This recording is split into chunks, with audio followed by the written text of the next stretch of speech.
Kung re-regaloan kita ng bag na yan, matutuwa ka ba? Oo naman. Kung stuffed toy.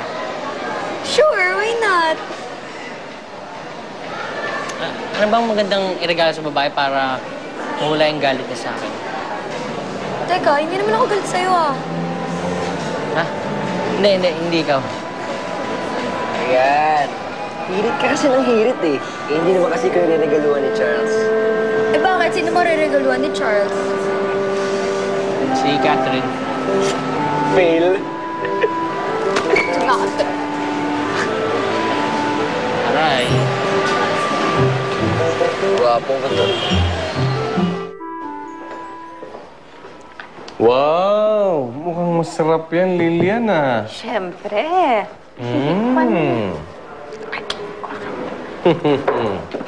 Wait till you try my dessert. Thank you. Ikaw, anak. Ay, sige po, Mami.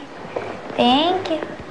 Lilian, maraming salamat at binigyan mo ng ibang kahulugan ang Paskong ito. Oo nga, Mami. Thank you po. Salamat, Ferdinand. Alam mo naman, basta para sa pamilya, gagawin ko lahat. Kain. Ito, anak. Salad.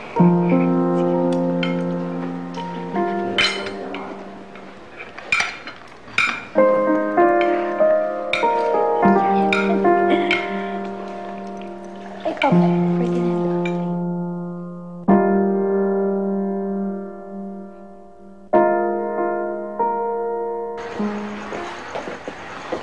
Merry Christmas, Clarissa.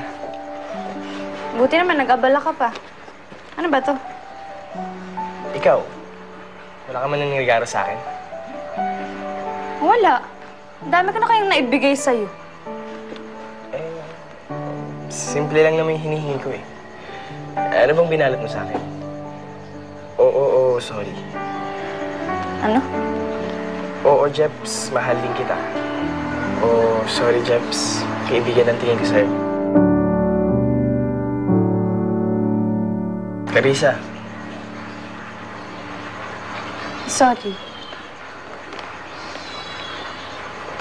Sorry.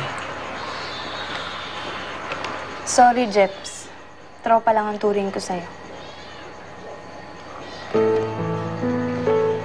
O ano? Gusto mo ba ibalot ko pa yun? Sige pala, mauna na.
Parol. Hindi lang naman nag-represent ng between na nag-guide three kings nung pumunta sila kay Baby Jesus. It's a sign of hope din. Na pag minsan, kung wala kang pag-asa, maghanap ka ng parol.